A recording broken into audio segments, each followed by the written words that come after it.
para pengurus NU Tenggamus, pengurus Ansor, Pagar Nusa, Bandrong Banten, Kuntau, terutama ketua panitia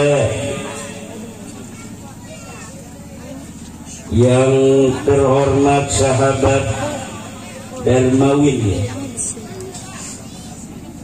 Darmawil Hasim beserta seluruh komponen panitia santunan anak yatim piatu Sinar Banten Talang Padang Tenggamus, para tokoh, para kiai yang tidak dapat saya sebutkan satu persatu, insya Allah tidak mengurangi rasa hormat saya kepada beliau.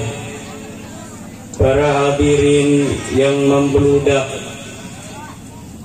iki singanan kene kabeh bisa ngomong Jawa, bisa ngomong Banten, iki ana HP live ora, lamun live ning kene ngerti ngomong Jawa, sing ning Jawa ora ngerti. Iki akan dilihat dari Irak, dilihat dari Mesir, Amerika, Israel, Kaukasus, semuanya akan nonton YouTube ini. Jadi kita ngomongnya letter B supaya dingerti nih nang wong sedunia. Amin. Kita Banten cinta Lampung. Sejak zaman Kesultanan Banten, antara Lampung dan Banten tidak bisa dipisahkan. Bukan hanya saudara seagama, tapi saudara senasab. Sunan Gunung Jati Syarif Hidayatullah punya istri gadis Lampung, punya anak Ratu Darah Putih.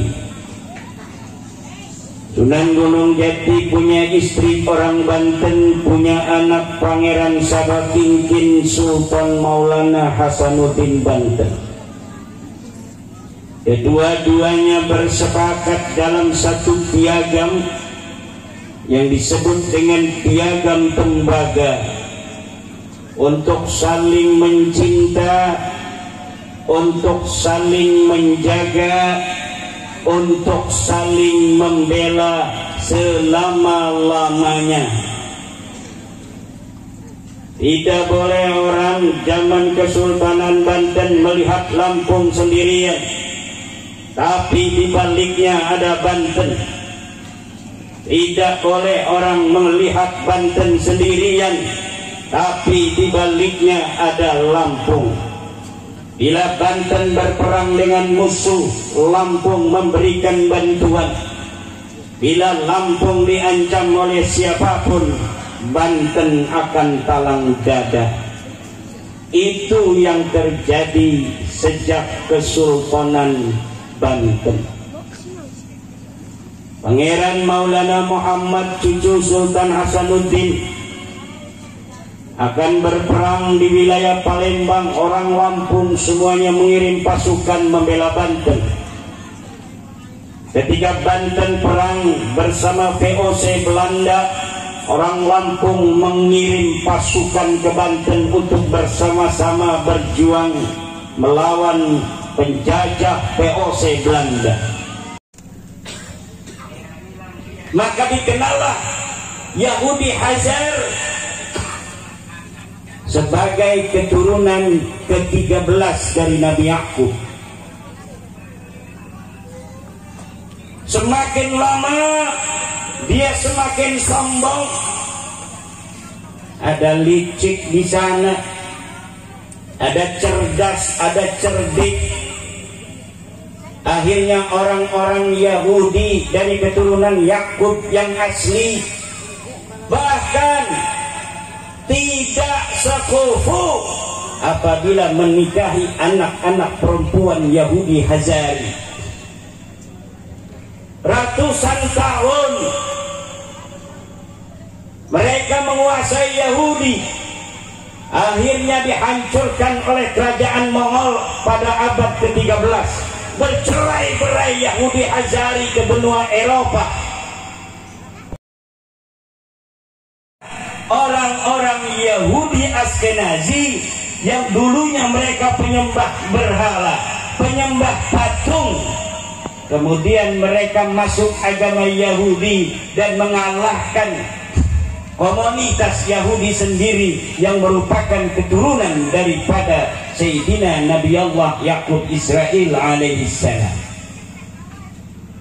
Seluruh Perdana Menteri Israel dari awal sampai Benjamin Netanyahu bukanlah keturunan Nabi Yakub, bukan keturunan Nabi Ibrahim, tetapi mereka adalah keturunan daripada penyembah berhala yang mengklaim dirinya keturunan Nabi Allah Ibrahim, keturunan Nabi Allah Yakub alaihissalam. Dengan proses ilmu pengetahuan modern, diketahuilah bahwa orang-orang yang selama ini mengaku sebagai keturunan Nabi Yakub, keturunan Nabi Ibrahim, melalui sampel-sampel tes DNA yang telah keluar, ternyata mereka adalah Yahudi keturunan Yakub palsu. Mereka membegal nasab saudara. Ternyata mereka ambil nasabnya Nabi Yakub, mereka cantolkan leluhur mereka menjadi anak ke-13, tapi ternyata hasil tes DNA-nya ini Yahudi Askenazi tidak sama dengan 12 keluarga dari keturunan anak-anak Nabi Yakub. Menyembah berhala seperti keturunan-keturunan mereka, leluhur-leluhur mereka zaman dahulu kala. Mereka bisa kelihatannya agama Yahudi, tapi bukan agama Yahudi yang sesungguhnya diajarkan oleh Isa. Mereka bisa tampak seperti agama Kristen, tapi bukan Kristen yang diajarkan oleh Nabi Isa. Mungkin saja mereka tampak seperti orang-orang yang beragama Islam, tetapi sebenarnya mereka ingin menggelincirkan umat Islam daripada ajaran-ajaran tauhid yang diajarkan oleh Nabi Allah Ibrahim, oleh Nabi Allah Musa, oleh Nabi Allah Isa, dan oleh Nabi Allah Muhammad sallallahu alaihi wa alihi. Kiai Marhanil Ilmi, Kiai Fatur Rahman, Kiai Saifuddin, Kiai Qayyim, Kiai Burhanuddin dan sebagainya yang ngaji di majlis-majlis taklim, yang ngaji di musola-musola, yang ngaji di masjid-masjid, yang membuka kitab Matan Takrib, yang membuka kitab Fathul Qorib, yang membuka kitab Fathul Mu'in, karena mereka ala hudan min rabbihim, ulumuhum min suyukhihim wa suyukhuhum min suyukhihim ila Rasulillah Muhammad sallallahu alaihi wa alihi wasallam. Tapi kalau umpamanya kita hidup di desa, ada kiai di tetangga-tetangga kita, ketahuan pesantrennya dia kemana, pesantren yang merupakan sanad daripada Wali Songo, pesantrennya dia ada yang ke Banten, ada yang pesantren ke Jawa, kayak Kiai Marhani di Pakuaman dari Lirboyo, ada yang dari Demak, semuanya bersanad sampai ke Rasulullah melalui Auliya'ud Tis'a Wali Songo yang menyebarkan Islam di Nusantara, mulai dari Aceh, Kalimantan, Sulawesi, Maluku, Papua, NTB, Bali, Madura, dan tanah Jawa, sampai ke Tenggamus, di Talang Padang, di Sinar Banten, di Majlis Taklim Al-Marzukiyatul Munawwarah. Kadang-kadang ilmunya tidak ada, tidak mewarisi keikhlasan para ulama, para kiai-kiai kita, kebijaksanaan, hikmah, ketulusan, keikhlasan belum mereka warisi. Kemudian mereka ikut organisasi-organisasi yang menyimpang dari tradisi pengajaran agama Wali Songo. Organisasi di Indonesia yang betul-betul mewarisi daripada ajaran-ajaran Islam Wali Songo, wali-wali yang ikhlas menyebarkan agama sampai 99% Indonesia ini menjadi Islam adalah Wali Songo. Dan yang mewarisinya dari organisasi yang ada di Indonesia ini adalah Nahdlatul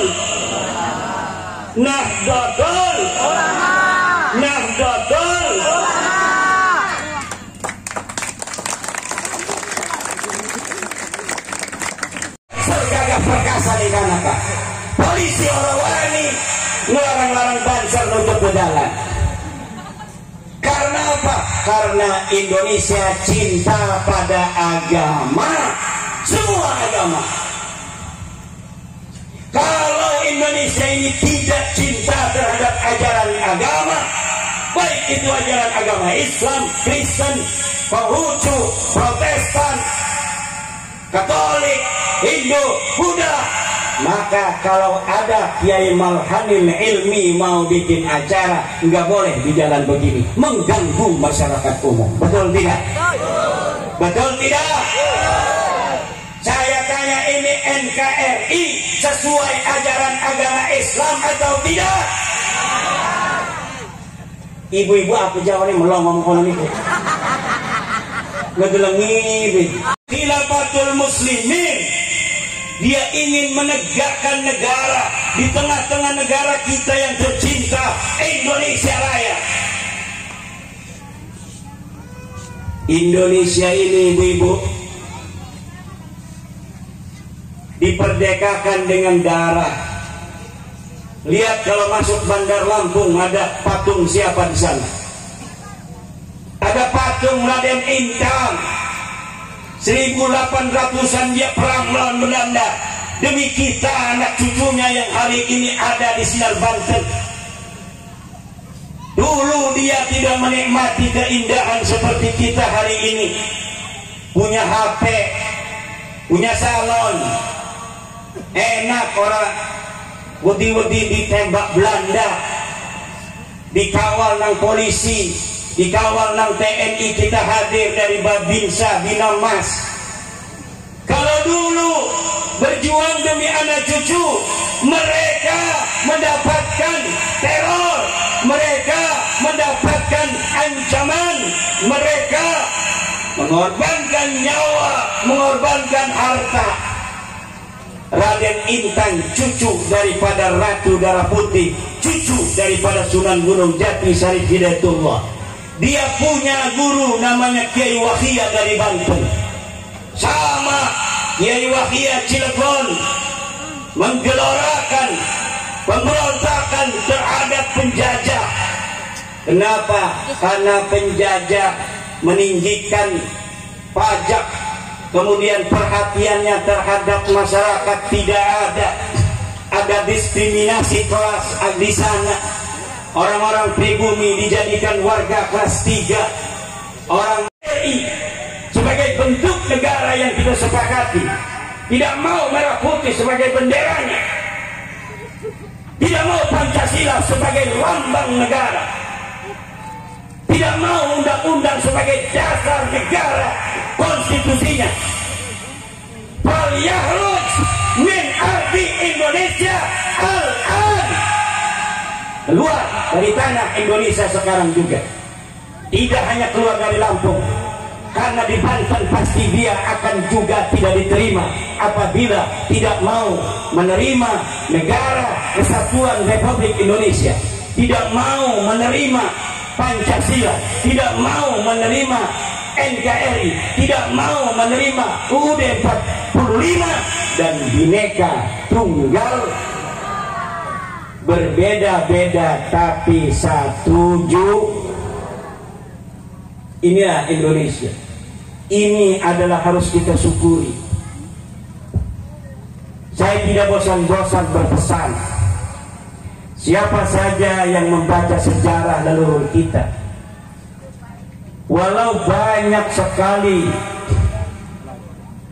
jasa-jasa mereka, mulai dari kerajaan Medang, kerajaan Singosari, kerajaan Mojopahit, kerajaan Demak, Kesultanan Banten, Keratuan Darah Putih, tetapi sistem kerajaan menyisakan banyak masalah. Apabila ada pergantian pemimpin, kebanyakan terjadi pertumpahan darah. Saudara dengan saudara perang. Sultan Hasanuddin wafat, terjadi perebutan kekuasaan. Sultan Maulana Yusuf wafat, terjadi perebutan kekuasaan. Sultan Maulana Muhammad wafat di Palembang, terjadi perebutan kekuasaan, dan sebagainya dan sebagainya. Dan tidak hanya di Kesultanan Banten, di setiap kesultanan dan kerajaan, baca sejarah leluhur kita di dalam menata negara, semuanya banyak jasa, tetapi sistem negara yang dengan sistem kerajaan menyisakan masalah dalam konteks memilih dan mengangkat pemimpin.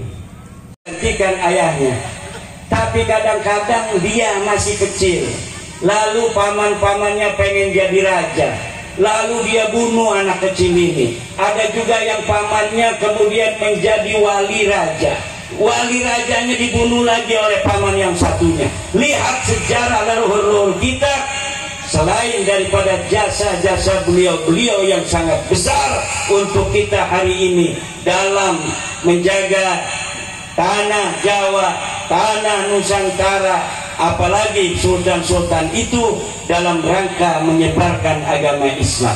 Tapi dalam sistem kenegaraan, sistem yang terbaik menurut saya, dan saya sudah mengarang sebuah kitab politik yang bernama As-Sultanul Marudiyah, bahwa negara Indonesia ini sudahlah termasuk daulatun syar'iyyatun indal ulama. Daulat syar'iyyah. Bu, saya mau izin, boleh nggak? Izin minum. Ini sudah bersyariah.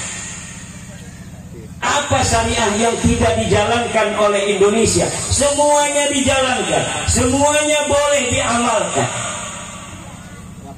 Maka kita harus berterima kasih kepada the founding father daripada negara kesatuan Republik Indonesia ini. Jangan sampai kita mau dipecah belah sebagai bangsa Indonesia. Kita memang ada masalah dengan persatuan pada zaman DITII. Saudara-saudara kita di Aceh, tapi insya Allah yang lalu biar berlalu. Masa depan harus kita pandang dengan lebih sukacita bahwa kita bangsa Indonesia. Dia yang Lampungnya, dia yang Minangnya, dia yang Medannya, dia yang Jambinya, dia yang Riaunya, dia yang Bengkulunya, dia yang Indrapuranya, dia yang Pagaruyungnya, dia yang Mandailingnya, dia yang Acehnya, dia yang Kalimantannya, dia yang Sulawesinya, dia yang Malukunya, dia yang Irian Jayanya Papua, dia yang NTB-nya, dia yang Bali-nya, dia yang Madura, dia yang Jawa, semuanya akan berikrar untuk masa depan kita tetap akan ber-Indonesia sampai kiamat nanti.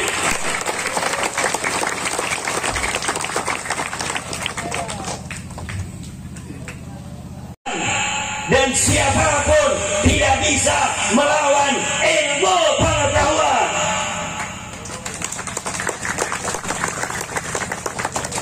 Yahudi Askenazi sekarang kenapa mereka ketahuan bukan keturunan Nabi Yakub? Karena DNA keturunan Nabi Yakub J1, keturunan mereka Yahudi Askenazi adalah G dan R. GR ya. Nasabnya ternyata mereka membegal nasab bighairi haqqin, membegal nasab bikidbin wazurin. Mereka memalsukan nasab. Ternyata saudara-saudara ngaku turunan Nabi, jadi kita turunan Nabi ligane keweruan, ligane kewenangan duduk turunan Nabi dari hasil tes DNA-nya saudara itu Yahudi Askenazi yang ngaku keturunan Nabi Yakub. Ternyata bukan keturunan Nabi Yakub, saudara-saudara. Arang takrab. Maka zaman sekarang maling jemuran sulit untuk ditangkap, tapi maling nasab gampang untuk dibuktikan. Kalau catatan buku, catatan kitab, bisa saja orang salah menulis, tapi catatan Tuhan yang ada di tubuh kita tidak akan bisa dipalsukan, tidak akan bisa dibohongi lagi. Siapa orang yang mengaku keturunan tertentu dari ras tertentu, dia punya catatan, silakan kau akui, tetapi buktikan kepada kami dengan tes DNA apakah darahmu, apakah rasmu, hasil haplogrammu sesuai dengan yang kau aku. Kalau tidak sama, nehi dendi. Sorry ya lau, keren enggak? Wahai Bapak Sujoko, biarkan saya berdakwah keliling, masuk hutan, keluar hutan. Wahai Bapak Sujoko, iku ngomongnya di shopping, di share kemana-mana. Itu benar-benar ikhlas apa itu iklan? Ikhlas apa iklan? Ikhlas apa iklan? Ada lagi orang berdoa di Ka'bah, ngedukung calon presiden, ngedoa di Ka'bah, disoting saudara, disoting pakai HP. Ya Allah, kuatkanlah agama Islam ini dengan Bapak Sujoko. Ya Allah, ya Allah, minggu ini Ka'bah. Ya Allah, jangan kau kalahkan Bapak Sujoko. Ya Allah, ya Allah, aku berdoa untuk ketinggian Islam dan kaum muslimin, menangkan Bapak Sujoko. Ya Allah, di-share. Itu doa apa iklan?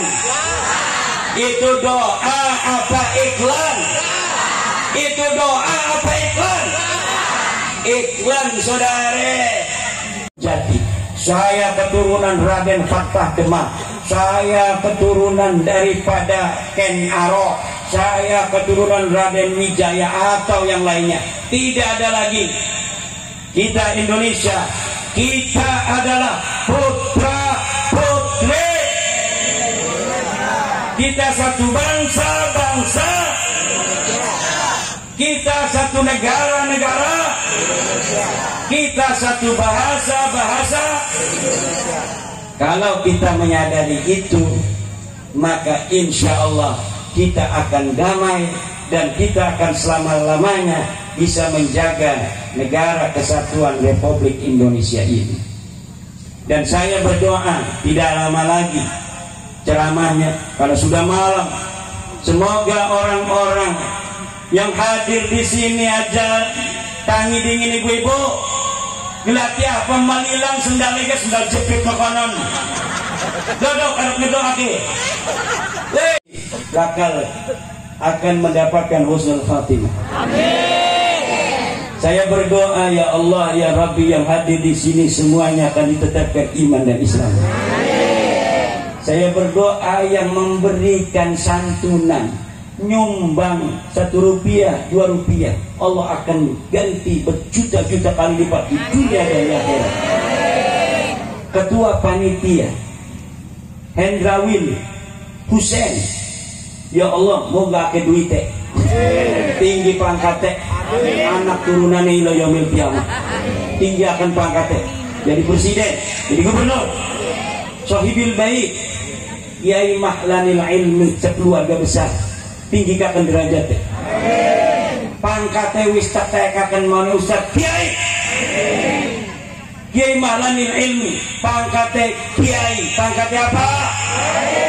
Pelantikan Kiai Mahlanul ilmi malam ini oleh Imaduddin Usman Al-Bantani dari Banten. Wih, anak pelantikan aneh jatuh aja kalah nang gubernur, Kiai dilantik. Kemudian anak turunannya Eva, semoga Allah jadikan para ahli ilmu, jadi penceramah yang ikhlas, jadi ulama wanita yang cerdas, ngebantu PBNU kon ini Baksul Masail. Ini saya anggota Baksul Masail PBNU lagi ngebahas masalah hukum haid istiqra Imam Syafi'i, harus diverifikasi relevansi, apakah ada kemungkinan akan dirubah dari 1 hari 1 malam ke yang lainnya atau bagaimana. Ini lagi dikaji ng para ahli fikih PBNU, disesuaikan dengan pengakuan wanita-wanita istiqra'nya di Indonesia yang berbeda-beda. Engkau lamun anak ulama wanita seperti Eva yang ahli kitab kuning, baca kitab kuning, ini lebih bagus karena haid itu wanita lebih mengenal haid. Kalau wanitanya belum ada yang ahli kitab kuning, ya terpaksa wong lanang sing beristi hatta kon rabine. Ini rabine bohong pisan, kesel diwayu. Kita doakan Eva dan seluruh saudara-saudaranya, Allah angkat derajatnya, Allah berikan ilmu yang manfaat. Dan keturunan Kiai Mahlanul ilmi yang malam ini telah berhasil dengan sukses, dengan Bapak Hendrawil dan seluruh panitia mengundang kita, memberikan fasilitas, diturubi, didokoni apa iki arane panggung, didokoni mic, didokoni jeruk, apa jawane wong ceramah dokon jeruk premen mangane. Mau keluar untuk acara ini, Allah akan ganti dengan pahala yang tiada tara. Setiap uang yang keluar, 1 rupiah, 2 rupiah, 1.000, 2.000 dari panitia, dari setiap orang yang menyumbang, Allah ganti dengan jutaan kali lipat emas, berlian, uang, rupiah, dolar dan lain sebagainya. Beras yang banyak, Lampung kita doakan, Sumatera satu pulau ini tidak kekurangan makanan ila yaumil qiyamah. Dengan barokah santunan anak yatim piatu pada malam hari ini. Amin ya Allah ya rabbal alamin. Wallahu wal muwaffiqu ila aqwami tariqin. Wassalamu alaikum warahmatullahi wabarakatuh.